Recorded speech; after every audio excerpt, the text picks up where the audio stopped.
Dear viewers, myself Kapil Sharma, Physics Faculty, Pragya Academy, Gangapur City.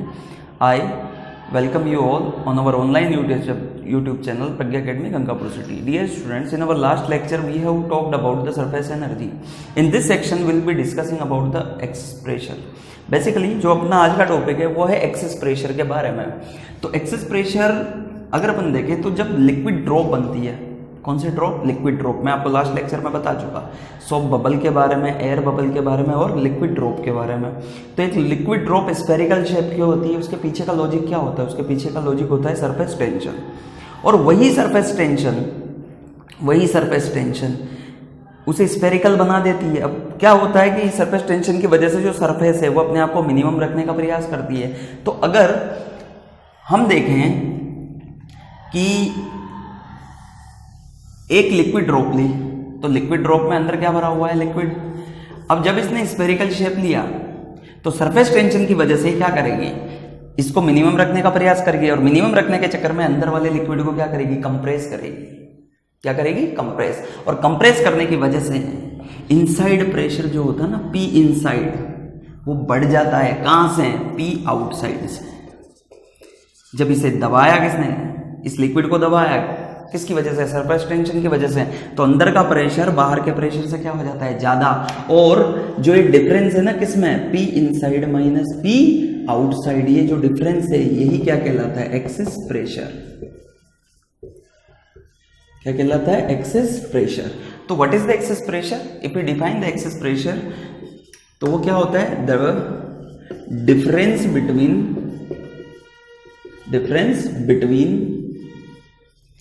the inside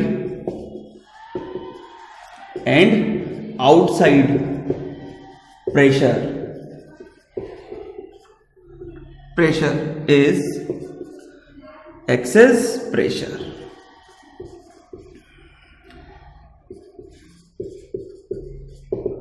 clear? तो ये किसकी definition हुई? Access pressure की. तो अपन ने बात करी मोटी मोटी सी किसके बारे में? एक्सेस प्रेशर की. और मैं अगर आपको बात करूं तो अगर हम एक्सेस प्रेशर की बात करें तो अच्छा कि सर आप कैसे कह सकते हो कि अंदर का प्रेशर और बाहर का प्रेशर ज्यादा है? तो इसका जो सबूत है, इसका जो प्रूफ है वो क्या है? ये देखो आप. अगर मैं इतने से पार्ट को लूं तो मैंने मान लो ये 1 और 2 के बीच का ये सेक्शन लिया, ये 1 और 2 सेक्शन लिया. This is 1 and this is 2. अगर आप इधर से देखो बेटा तो यहां तो लिक्विड भरा हुआ है और ये पोर्शन कैसा है? स्फेरिकल. अब आप ऐसे देखो कि अगर इधर से प्रेशर लग रहा है कितना? पी आउटसाइड, और हम बोल रहे हैं कि इधर से प्रेशर लगना है कितना? P inside. इन दोनों के बीच का डिफरेंस ही क्या कहला रहा है? Excess pressure. तो अपन ये बात इस तरीके से भी बता सकते हैं कि इन दोनों में डिफरेंस होगा और अंदर का ज्यादा होगा. अंदर का प्रेशर क्या होगा? ज्यादा. कहां वाले से? बाहर वाले से. कितना ज्यादा होगा? एक्सेस प्रेशर के बराबर. कितना ज्यादा होगा? एक्सेस प्रेशर के बराबर. इस बात का सबूत ये है, अगर मैं इस सेक्शन को देखूं तो अगर ये दोनों प्रेशर बराबर होते, if P inside is equals to P outside, then the section 1-2 would be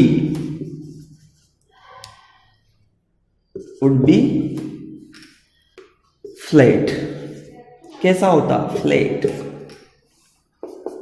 यदि ये दोनों प्रेशर बराबर होते तो बताओ, ये इधर से ज्यादा धक्का दे रहा होगा और इधर से कम धक्का लग रहा होगा. इसी वजह से तो इसने ऐसा शेप लिया.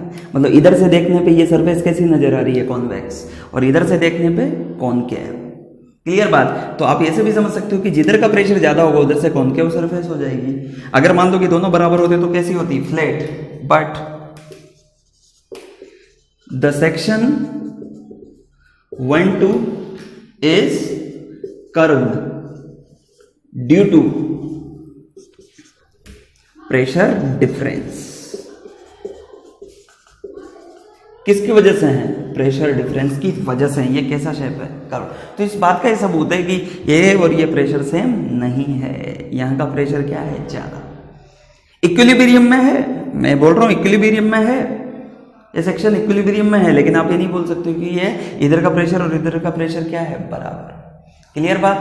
अब देखो तो यहाँ का प्रेशर और यहाँ का प्रेशर दोनों बराबर नहीं होती, इन दोनों में जो डिफरेंस होता है किसके बराबर होता है, एक्सेस प्रेशर। और ये रहा इसका सबूत कि अगर ये दोनों प्रेशर बराबर होते हैं तो हम क्या बोलते हैं कि ये कैसा होता है, flat.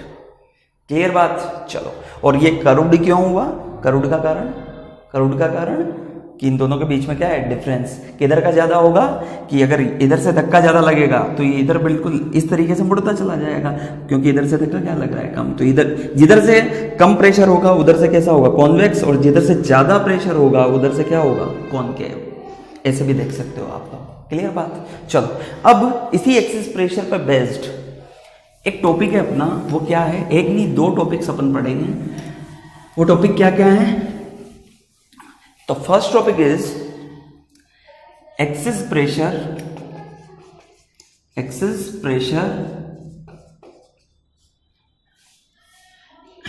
Inside a liquid drop. Axis pressure inside a liquid drop. एक लिक्विड ड्रॉप के अभी हमने पढ़ा क्या कि अंदर वाला और बाहर वाले प्रेशर में जो डिफरेंस होता है वही क्या होता है, एक्सेस प्रेशर। तो यहां पे मैं एक ड्रॉप कंसिडर कर रहा हूं, एक लिक्विड की। और मान लो बच्चों एक ड्रॉप है किसकी, लिक्विड की। इसके अंदर लिक्विड भरा हुआ है, तो ये लिक्विड भरा हुआ है। अब आप ऐसे देखना कि इसके अंदर का प्रेशर है P इनसाइड और बाहर का प्रेशर है P आउटसाइड। तो P inside minus P outside, यही तो क्या होता है, P एक्सिस। इसे डेल्टा P भी लिख देते हैं, इसे क्या लिख देते हैं, डेल्टा P। दोनों का डिफरेंस डेल्टा P और किसके बराबर है, P एक्सिस प्रेशर। इसकी वैल्यू कितनी होगी ये हमें कैलकुलेट कर दी है। इसके लिए रिजल्ट्स आपको डायरेक्ट ध्यान रखना, ठीक है, ये कि कितना आता है, क्योंकि कई सारे नेशनल एग्जामिनेशंस में सवाल पूछे जाते हैं। अब मैं इसका एक डायग्राम बनाता हूं और इसको दो हाफ स्पेयर्स में तोड़ लेता हूं। ध्यान से समझना क्यों कर रहा हूं, ये बात आपको अभी समझ आएगी। कि मान लो मैं इसे एनालाइज करूं, तो इस स्पेयर्स को मैंने दो हेमी स्पेयर्स में तोड़ा। ठीक, लास्ट लेक्चर में अपन ने देखा था कि लिक्विड ड्रॉप होती है उसमें कितनी सरफेस होती है, एक। अगर मान लो कि मैं इधर वाले को एनालाइज करूं, ध्यान से समझना, इस वाले को मैं इसका डायग्राम बना रहा हूं, ठीक है। तो ये दो हेमी स्फीयर्स को करते हैं क्या, तो ये वाला हेमी स्फीयर मैंने बना दिया, उल्टा बना दिया ऐसे। तो बच्चों अगर इसके बाहर की तरफ देखो, तो बाहर की तरफ से इधर से प्रेशर ऐसे ऐसे लग रहा होगा, हर एक पॉइंट पे प्रेशर कैसे लगता है, नॉर्मली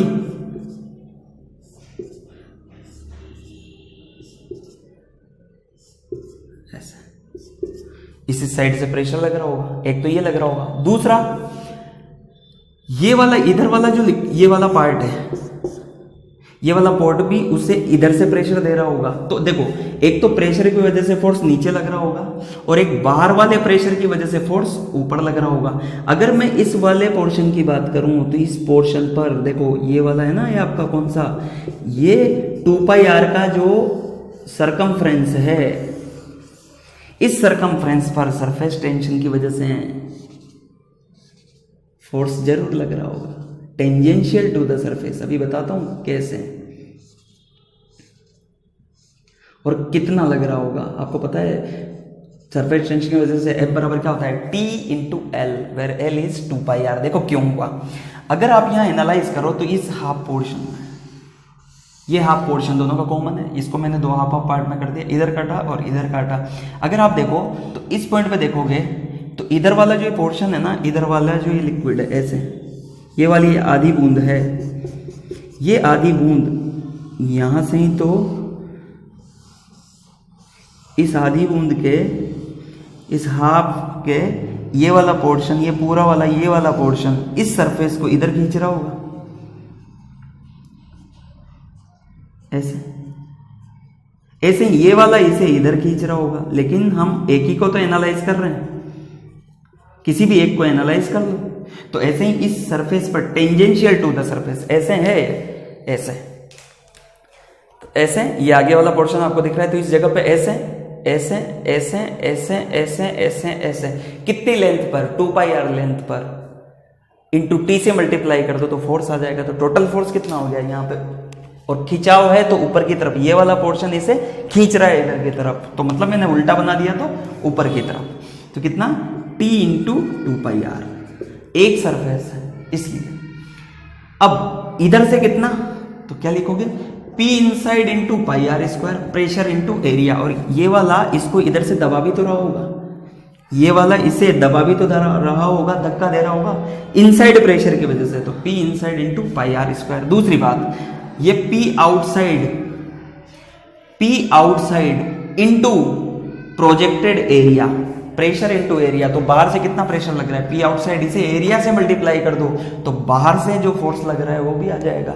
तो बाहर से जो फोर्स है वो तो ऐसे लग रहा होगा ना भाई, इधर से इधर लग रहा है तो इधर से भी इधर से लग रहा होगा, तो कितना, P outside into pi R square, क्योंकि हम केवल इसी सेक्शन को देख रहे हैं। और दूसरी चीज, आप जब इनका सबका कंपोनेंट्स लोगे ना तो बाकी सारे कंपोनेंट्स तो कैंसिल आउट हो जाएंगे, नेट फोर्स तो केवल इतने ही प्रोजेक्टेड एरिया पे आएगा ना, तो क्या लिखोगे, P outside into projected area, और प्रोजेक्टेड एरिया इतना ही तो है, कितना, पाई आर स्क्वायर, क्योंकि बाकी सारे तो कैंसिल आउट हो जाएंगे ना कंपोनेंट्स, कोई इधर है तो इसका ये या ए कंपोनेंट आएगा तो सारे कैंसिल, और प्रोजेक्टेड एरिया कितना आ जाएगा, पाई आर स्क्वायर। तो इधर वाले की वजह से P इनसाइड और इधर की वजह से P आउटसाइड। अब ये इक्विलिब्रियम में है तो फॉर इक्विलिब्रियम, यहां पे लिख देते हैं, for equilibrium of hemisphere total upward force is equals to down force. तो अपवर्ड फोर्स कितना है, P out into pi R square plus T into 2πr, P out into pi R square plus 2t πr equal to P in into pi R square. आप इसे solve करो, जब आप इसे solve करोगे तो देखो इसे इधर लेके चले जाओ, इसे इधर लेके जाओगे तो कितना आएगा, 2t πr is equals to P inside minus P outside, ये तो दोनों में से ये बचेगा और कॉमन कितना आ जाएगा, पाई आर स्क्वायर। जब आप बेटा इसे काटोगे तो पाई से पाई कैंसिल, आर से R cancel, P in minus P out क्या होता है, P एक्सेस, तो यहां से P एक्सेस की वैल्यू कितनी आ गई, देखो 2t/r। ये रिजल्ट आपको एक्सेक्ट याद होना चाहिए, किसके लिए निकाला अपन ने, लिक्विड ड्रॉप, और यही 2t/r एयर बबल के लिए भी, क्योंकि एयर बबल में भी कितनी सरफेस है, एक, यहां पे एक सरफेस है इसलिए कितना, 2t/r। अगर दो सरफेस होती तो यहाँ पे कितना लिख देते, अभी नेक्स्ट ओपन करेंगे सोप बबल, सोप बबल में कितनी सरफेसेस होती है, दो, तो यहाँ पे T इंटू 2πr, और दो सरफेस के लिए इंटू इसको क्या कर दो, 2, बाकी ये सब, ये क्यों लगा, बाहर एटमॉस्फेयर की वजह से, इस प्रोजेक्टेड एरिया पे फोर्स, प्रेशर इंटू एरिया, और ये वाला इनसाइड की वजह से भी तो इसे धक्का दे रहा होगा, तो P inside into pi R square. और देखो सब तरफ के फोर्स बैलेंस है, इसीलिए तो ये नेट इक्विलिब्रियम में है। देखो बच्चे कंफ्यूज हो जाते हैं कि सर यहाँ का प्रेशर और यहाँ का प्रेशर में डिफरेंस है, तो मतलब यहाँ की वजह से जो इधर फोर्स और इधर फोर्स उसमें डिफरेंस आ रहा होगा, तो प्रेशर की वजह से फोर्स में डिफरेंस आ रहा है लेकिन नेट फोर्स 0 है, क्योंकि सरफेस टेंशन की वजह से भी तो फोर्स लग रहा है, तो उसी की वजह से अभी अपन जब इन प्रेशर की वजह से फोर्स और नेट फोर्स दोनों अलग अलग बातें हैं। नेट फोर्स तो इस सेक्शन पे कितना आया, 0, और प्रेशर की वजह से फोर्स, तो प्रेशर की वजह से, केवल प्रेशर की वजह से फोर्स देखोगे तो फिर इसको कंसिडर मत करो, प्रेशर की वजह से ऊपर से इतना और नीचे से इतना, तो इनमें तो डिफरेंस है ही, लेकिन इसको, इस डिफरेंस को कौन ओवरकम कर रहा है, कौन वैनिश कर रहा है, वो कौन कर रहा है, सरफेस टेंशन का फोर्स कुल मिला के। और ये सरफेस टेंशन नहीं मत समझना अंदर लग रहा है, केवल सरफेस पे लग रहा है, इसलिए टेंजेंशियल। अगर मैं पूरा एक इस तरीके का देखूं तो यही तो टेंजेंट होता है, हर एक पॉइंट पे टेंजेंशियल, और कितनी सरकमफ्रेंस पे, 2πr सरकमफ्रेंस पे, ऐसे, क्लियर, यूं इस जगह पे इधर इधर इधर इधर, हमने हाफ पोर्शन का एनालाइज किया है। ऐसे सॉप बबल के लिए निकालेंगे तो ये रिजल्ट मैं अभी बता देता हूँ, 40/r आएगा, वो अपन निकाल लेंगे। आप केवल यहाँ पे इसको 2 से मल्टीप्लाई कर दो, किसके लिए हो जाएगा, सॉप बबल। तो pressure inside a shop bubble, inside a shop bubble, shop bubble, आपको पता है सॉप बबल में कितनी सरफेसेस होती है, 2। अब ये बात मत बोल देना कि कैसे होती है, क्या होती है, पिछले लेक्चर में अपन बात कर चुके हैं। तो इसमें 2 सरफेसेस होती हैं, यहाँ पे लिक्विड भरा रहता है, सॉप लिक्विड,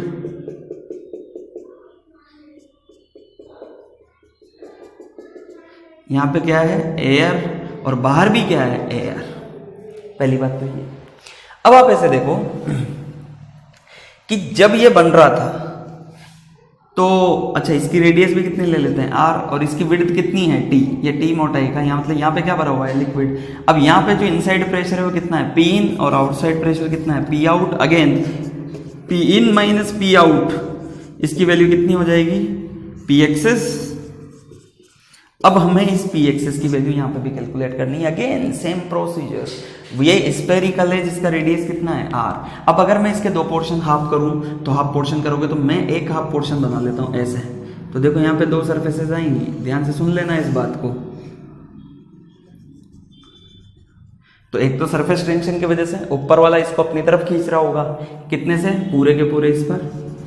तो दोनों सरफेसेस पे सरफेस टेंशन लग रही होगी सर, ऐसे टेंजेंशियल टू द सरफेस है, आपको पता भी होना चाहिए।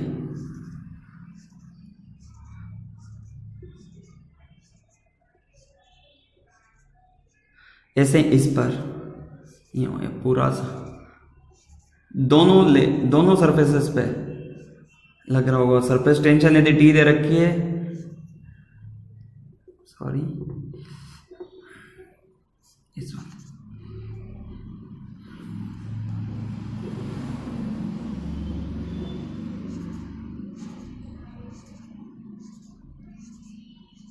ऐसे।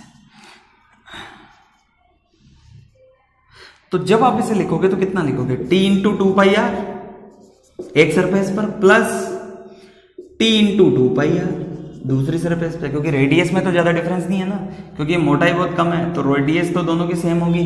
तो T into two pi R plus T into two pi R, तो टोटल मिला के कितना हो गया, two T into two pi R, मतलब T into four pi R. ये प्रेशर इधर से नीचे से कितना प्रेशर, वही कितना फोर्स इस सेक्शन पर, बोलो कितना,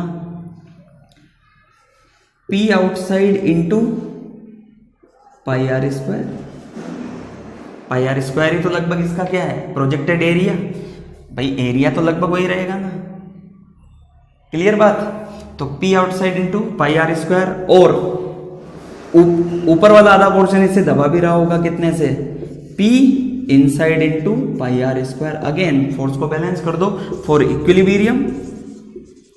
क्या आंसर आएगा देखो, T into four pi R plus P outside into pi R square must be equal to P inside into pi R square. Again जब आप इसे सोल्व करोगे तो क्या आ जाएगा, P inside minus P outside into pi R square must be equal to four pi are into T. Again पाई से pi cancel, एक आर से एक आर कैंसिल, इसे क्या बोलेंगे अपन, P excess is equals to, P excess is equals to कितना आ जाएगा, 4t डिवाइड बाई आर।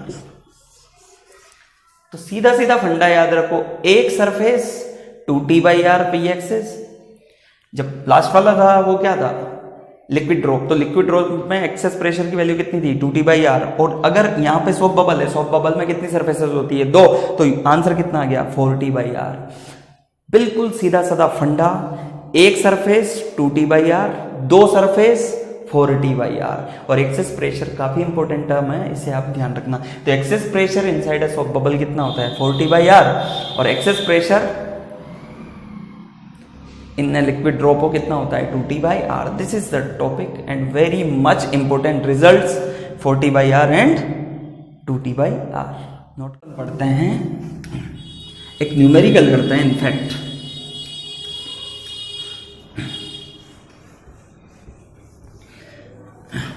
एक न्यूमेरिकल करते हैं अपन लोग कि मान लो आपके पास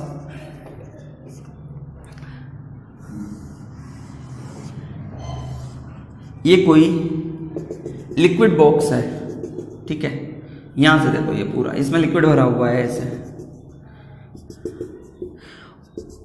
ठीक है, और इसकी जो हाइट है वो कितनी है, h। यहां पे एक एयर बबल बना, कौन सा बबल, एयर बबल। अभी सोप बबल नहीं है, एयर बबल में भी कितनी सरफेस होती है, एक, याद है, उसने अपन डिस्कस कर चुके हैं। ये एयर बबल बना यहाँ पे जिसका रेडियस कितना दिया हुआ है, स्मॉल आर। अब एक कंसेप्ट ध्यान रखना कि जब एयर बबल बनता है तो वो यहां ही नहीं रह जाता, वो कहाँ उठता है, ऊपर। क्यों उठता है ऊपर? बायोंसी फोर्स की वजह से, कि बायोंसी फोर्स mg से ज्यादा होता है तो ये नीचे बनते हैं, ये कहाँ उठेगा, ऊपर। और ये ऊपर भी उठता जाता है और साथ में ये बड़ा भी होता जाता है। क्लियर? ये स्प्रेड होता जाता है। ये बबल बना और ये बबल ऊपर जाता गया और ऊपर जाके यहां तक पहुंच गया। यहां पे जाते हैं इसकी रेडियस हो गई कैपिटल R। अच्छा, ऊपर क्यों उठा? ऊपर उठा किसकी वजह से? Buoyancy force. Bubble goes up due to, answer क्या होना चाहिए? Buoyancy force. Buoyancy force, buoyancy force की वजह से ऊपर उठा क्योंकि mg से ज्यादा है फोर्स। अब सवाल यह है कि अगर ये बड़ा भी होता गया, दूसरा ये बड़ा भी होता जाता है, क्यों भाई? यहां का प्रेशर और यहां का प्रेशर सेम है क्या? तो अगर प्रेशर सेम नहीं है तो प्रेशर सेम नहीं होगा तो इसका मतलब क्या होगा? जैसे आप ऊपर जाते हो लिक्विड में, स्टैटिक लिक्विड में, तो क्या होता है? प्रेशर घटता जाता है, तो प्रेशर घटता जाएगा तो चौड़ा होता जाएगा ना। तो आप ऐसे देखो कि एक जब बल नीचे से ऊपर जाता है तो वो स्प्रेड होता जाता है, मतलब उसका वॉल्यूम बढ़ता जाता है। तो यहाँ पे रेडियस थी r और यहाँ पे रेडियस हो गई कितनी? Capital R। तो अगर मैं आपसे पूछूं कि find the value of R, तो आपका क्वेश्चन क्या है? Question is find the value of capital R in terms of surface tension T and radius R. Given the temperature remains constant, जो टेम्परेचर है वो कांस्टेंट रहा, जो टेम्परेचर है उसकी वैल्यू क्या रही? कांस्टेंट। अब सवाल यह है कि जब यहां से यहां गया तो टेम्परेचर यदि कांस्टेंट है तो क्या लिखोगे? देखो, पहली बात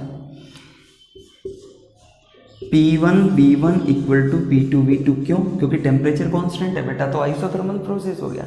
टेम्परेचर कांस्टेंट है तो P1 V1 equal to P2 V2। अब यहां पे जब आप लिखोगे P1, क्या लिखोगे? P1। अब देखो, अगर मैं आपसे पूछूं कि इस जगह पर प्रेशर कितना है, तो इस जगह पे प्रेशर P इनसाइड और इस जगह पे प्रेशर कितना है? P outside. तो P आउट और इस जगह पे P इन। तो अगर मैं यहाँ पे प्रेशर लिखूं यही, तो ये P1 कहाँ का प्रेशर है? इधर का या अंदर का? अंदर का, क्योंकि अब हम बबल की बात कर रहे हैं, हम बबल की बात कर रहे हैं, ध्यान रखना। तो ये जो P1 V1 अपन लगा रहे हैं किसके लिए लगा रहे हैं? बबल के लिए। मैं लिक्विड के लिए नहीं लगा रहा हूँ। तो P1 V1 बराबर P2 V2, क्योंकि बबल का ही टेम्परेचर कांस्टेंट रहा है। तो P1 अगर मैं यहाँ पे लिखना चाहूँ, इस जगह का प्रेशर यदि P1 है तो P1 कितना होगा? तो आपको पता है कि अंदर का प्रेशर बाहर से क्या होता है? ज्यादा। कितना ज्यादा? तो बबल की कितनी सरफेस, एयर बबल की कितनी सरफेस? एक। तो आंसर कितना आएगा? 2T/A एक्सेस प्रेशर का। तो P1 अगर मैं लिखना चाहूं तो P1 कितना होगा? इन दोनों का डिफरेंस तो कितना होगा? 2T/R। और अगर मैं P1 लिखना चाहूं तो ध्यान से सुनना, P1 लिखूंगा तो इस जगह पे P आउट कितना होगा? बताओ, इस जगह पे प्रेशर कितना है? P आउट की वैल्यू अगर मैं लिखना चाहूं तो कितनी है? P आउट बराबर यहां का प्रेशर यदि P नोट मानूं तो P naught plus rho G H. देख लो आप, P naught plus rho G H. और अगर यहां का लिखो तो P1 कितना होगा? बताओ। तो P1 तो इससे भी ज्यादा होगा। कितना ज्यादा? 2T/R ज्यादा। तो क्या लिखोगे? P naught plus rho G H, इतना तो है ही, प्लस 2T/R। और इन दोनों का डिफरेंस कितना रहा? 2T/R, क्योंकि अंदर का प्रेशर बाहर से कितना ज्यादा है? 2T/R। तो बाहर का निकाल लिया प्लस उसमें 2T/R जोड़ दिया तो अपन को अंदर का प्रेशर मिल गया। तो यहाँ पे क्या लिख दूं मैं? यहाँ पे लिख दूंगा कितना? P naught plus rho G H plus 2T/R, नहीं small r, sorry small r। V1 कितना? 4/3 pi r³ must be equal to P2 की वैल्यू, P2 की वैल्यू यहां आते ही P2, सॉरी यहां पर अंदर का ही तो लिखे ना, P2 अंदर का और यहाँ पे P1 यहाँ का था।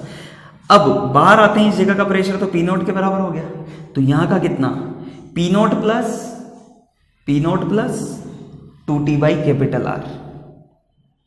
भाई यहाँ का तो पी नॉट हो गया ना, तो अंदर का तो इससे 2t बाई आर ज्यादा होता है, तो क्या लिखोगे P2 की value P not plus 2t by capital R. यहाँ पे ध्यान रखना, यहाँ पे स्मॉल आर लिखा और यहाँ पे कैपिटल आर, इंटू V2 कितना 4/3 पाई कैपिटल आर क्यूब। बच्चों इसको सोल्व करके अपन जो भी आंसर निकालना चाहें निकाल सकते हैं। This is equation and solve for capital R where T is the surface tension. इस तरीके से सवाल आप सोल्व कर सकते हैं, नोट करो इसे। आपने कई बार देखा होगा कि अगर दो सोप बबल्स, हम सोप बबल्स की बात करें, दो सोप बबल्स यदि पास पास आ जाते हैं तो मर्ज होके एक नया सोप बबल बना लेते हैं, या दो लिक्विड ड्रॉप्स यदि मर्ज होगी तो एक नई ड्रॉप बन जाएगी। तो इसी तरीके का एक सवाल है, ध्यान से सुनना। क्या क्वेश्चन है कि दो ड्रॉप्स हैं, एक का रेडियस है R1, ड्रॉप्स नहीं है, मतलब आप ऐसा समझो कि ये बबल्स हैं, सोप बबल्स, सोप बबल 1 और ये है सोप बबल 2।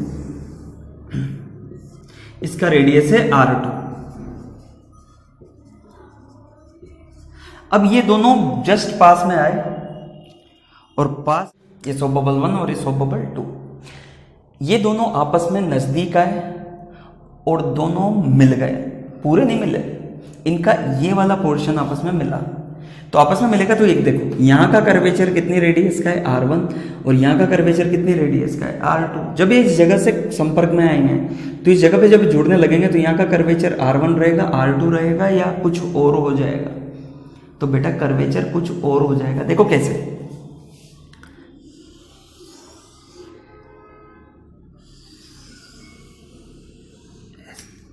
ये पोर्शन में कॉमन पोर्शन दिखा रहा हूं मैं।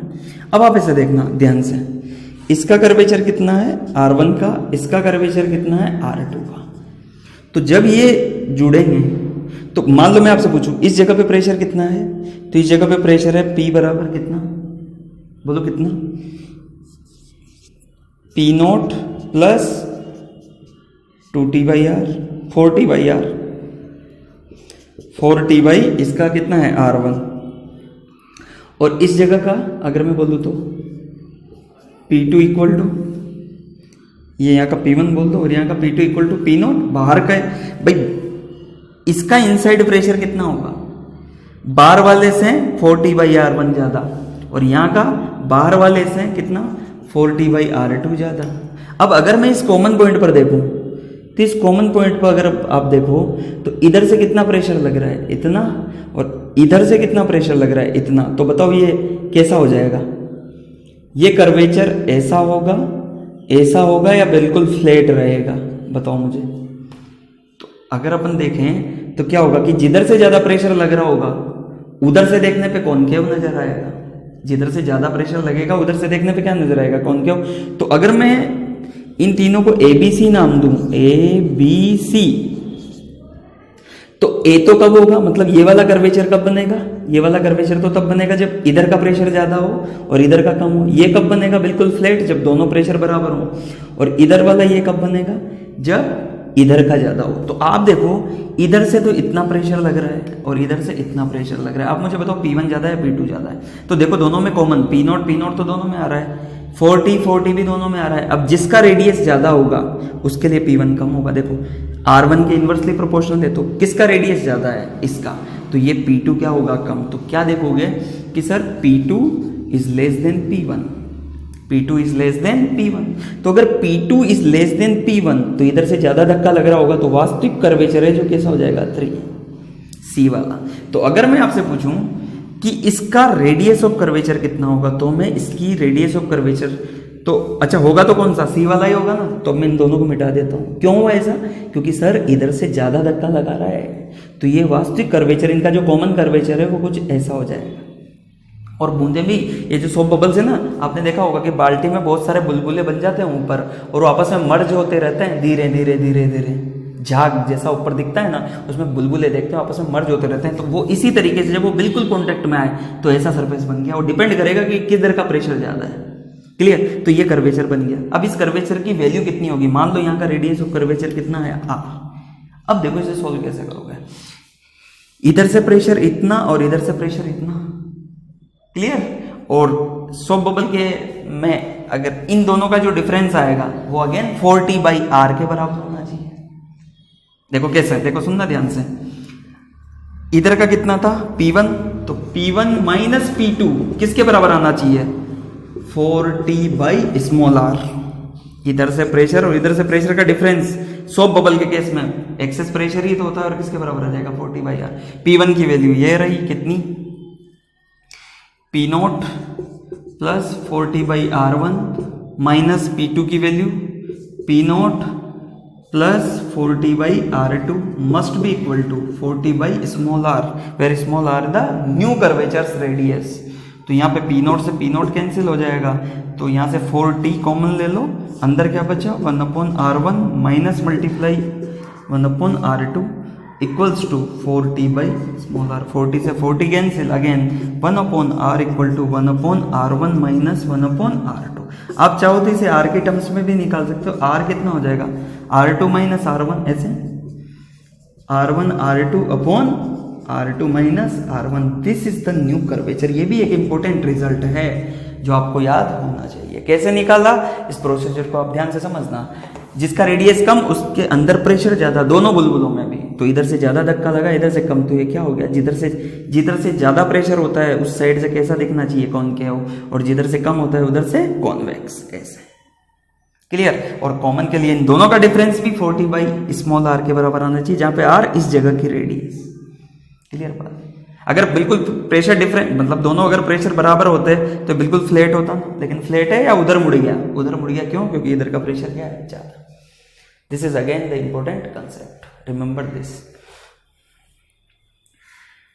वो न्यूमेरिकल ये है कि अगर मान लो एक ड्रॉप है, ठीक है, एक ड्रॉप है, और ये ड्रॉप कोलैप्स होकर या टूटकर एन ड्रॉप्स में कन्वर्ट हो जाती है। किसमें? एन ड्रॉप्स में कन्वर्ट हो जाती है, इक्वल रेडियस की। ये टोटल कितनी है? एन, और इनका रेडियस आर और इसका radius R. The first question, जब ये प्रोसेस होगा तो इस प्रोसेस में चेंज इन एनर्जी कितना हुआ? Delta U. सरफेस एनर्जी में चेंज कितना हुआ? Delta U. तो बताओ, जब ये बड़ी बूंद छोटी बूंदों में टूटती है या एक ड्रॉप कोलैप्स होकर एन पार्ट्स में डिवाइड हो जाती है, तो सरफेस एनर्जी बढ़ी या घटी? तो आपका आंसर होता है सरफेस एनर्जी बढ़ी, और होना भी चाहिए। आप इसे कैलकुलेट भी कर सकते हो, कोई भी डेटा ले लो और उसके रिस्पेक्ट में इसे करके देख लो। तो सरफेस एनर्जी क्या हुई? सरफेस एनर्जी क्या हुई? पॉजिटिव, मतलब you final minus U initial क्या आया? पॉजिटिव। तो सरफेस एनर्जी इंक्रीजेस। पहली बात तो ये है, सरफेस एनर्जी इंक्रीजेस। वो क्यों इंक्रीज हुई? क्योंकि सरफेस एरिया इंक्रीज हुआ। Reason? Because surface area increased. और सरफेस एरिया इंक्रीज हुआ क्यों? क्योंकि इन बूंदों का टोटल सरफेस एरिया इसके अकेले के एरिया से ज्यादा होगा। ओके, तो सब ये एनर्जी बढ़ी क्यों? क्योंकि सरफेस एरिया इंक्रीज हुआ। तो इसको इंक्रीज करने में वर्क डन हुआ होगा। हमने पिछले टर्म में भी एक सवाल किया था। And to increase this surface area the work is being done okay, and this work is stored in form of potential energy known as surface energy। तो कितना वर्क हुआ? तो W की वैल्यू कितनी हो जाएगी? W हो जाएगी U final minus U initial. U final कितना? आप इसे चाहो तो ऐसे निकाल सकते हो। कितना? W equal to U final कितना, यू फाइनल कितना, U final minus U initial कितना, तो क्या होगा T into A final minus T into A initial, T into area वही तो सरफेस एनर्जी होती है, तो U final T into A final minus T into A initial, तो T A final minus A initial, यही तो work done हुआ। तो मेरा कहने का मतलब यह है कि जब एक बड़ी बूंद या एक ड्रॉप एन पार्ट्स में डिवाइड होती है तो सरफेस एनर्जी बढ़ती है। तो सरफेस एनर्जी बढ़ी क्यों, क्योंकि एक्सटर्नल वर्क डन हुआ। कितना वर्क हुआ, तो W बराबर T into A final minus A initial. A final आप इसका सरफेस एरिया निकाल दो, क्या हो जाएगा बताओ कितना, टोटल सरफेस एरिया इनका कितना हो जाएगा N इंटू 4πr², और इसका 4πr²। तो यहाँ पे वैल्यू भी रख दो आप चाहो तो इनकी, तो इनकी वैल्यू रखोगे तो आपका वर्क डन आ जाएगा। अगर मान लो मैं इसमें उल्टा पूछूं, ये तो हुआ फर्स्ट पोर्शन, इसी में मैं अगर आपसे उल्टा पूछूं, ध्यान से समझना,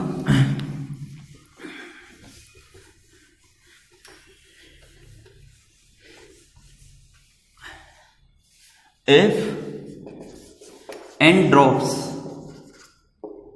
combine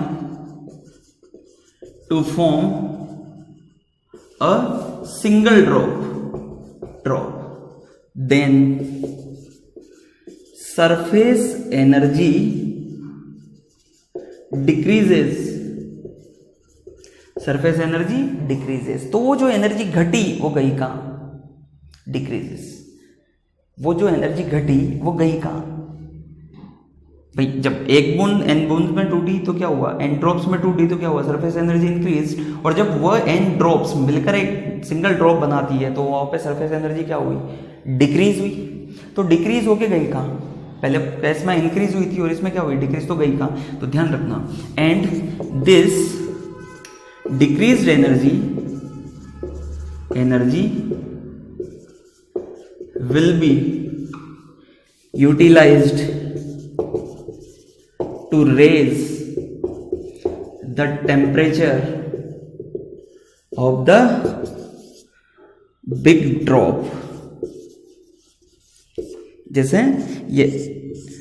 ये ड्रॉप्स एन ड्रॉप्स थी, ये कंबाइंड हुई, कंबाइंड होके एक कैपिटल आर रेडियस की ये बना ली, इसकी रेडियस थी स्मॉल आर, तो क्या होगा, ये कंबाइन होके क्या हुई, अब इसकी टोटल एनर्जी यू इनिशियल और इसकी क्या यू फाइनल। तो यहाँ पे क्या लिखोगे, एनर्जी डिक्रीज हुई है तो क्या लिखोगे, U initial minus U final equal to, ये जो डिफरेंस आया कमी हो गई ना, तो U initial minus U final. अच्छा, फाइनल माइनस इनिशियल करोगे तो नेगेटिव आएगा, और इनिशियल में से कोई पहले ज्यादा है और बाद में क्या हो गई कम, इन दोनों का जो डिफरेंस होगा वो किसके काम आएगा, टेम्परेचर रेज करने के।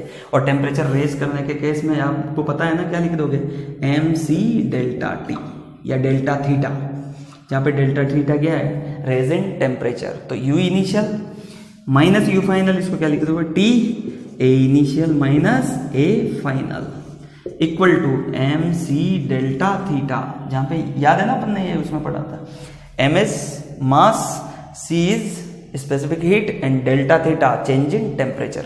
मान लो कि इसका इनिशियल टेम्परेचर कितना था T1 और ये कितना हो गया T2, क्लियर। और चेंज इन टेम्परेचर क्या हो जाएगा, T2 माइनस T1, तो चेंज इन टेम्परेचर कितना हो, इसका टेम्परेचर बढ़ जाएगा। क्यों, क्योंकि जो एनर्जी घटी है वो कहाँ गई, उसका टेम्परेचर बढ़ाने में लगे। अब आप इस वैल्यू को कैलकुलेट करके ए इनिशियल लिखोगे तो क्या लिख दोगे, N इंटू 4πr², इसको लिखोगे तो 4πr², इस वैल्यू को रख दो तो T into N into 4πr² minus 4π capital R² equal to MC delta theta. एक और बात, अगर टोटल वॉल्यूम कांस्टेंट है भाई, इस वॉल्यूम से यही तो ड्रॉप बनी, तो आप इसे भी लिख सकते N इंटू 4/3πr³ पे लास्ट टर्म में भी किया था अपन ने, 4/3πr³, 4/3π से 4/3π कैंसिल, R इक्वल टू कितना हो गया, R अपॉन N की पावर 1/3। तो इस वैल्यू को आप यहाँ पे डाल दो और रिजल्ट निकाल दो, यहाँ से डेल्टा थीटा की वैल्यू। बात क्या करोगे कि अगर बड़ी ड्रॉप है वो छोटी में डिवाइड हुई तो सरफेस एनर्जी राइज करती है, वो एनर्जी आई कहाँ से, वो एनर्जी आई उस बूंदों को, बड़ी बूंद को तोड़ने में। सरफेस टेंशन के अगेंस्ट क्या हुआ, वर्क, भाई सरफेस एरिया बढ़ गया ना, सरफेस टेंशन के फोर्स के अगेंस्ट वर्क हुआ, वो एनर्जी के रूप में स्टोर हो जाता है। और अगर ज़्यादातर बूंदे या ज़्यादा बूंदें हैं वो कंबाइन होकर एक सिंगल ड्रॉप बनाती है तो एनर्जी डिक्रीज हो जाती थी और घटी हुई एनर्जी गई कहाँ, और टेम्परेचर रेस कर दिया। और इस तरीके से सवाल का आंसर देते हैं।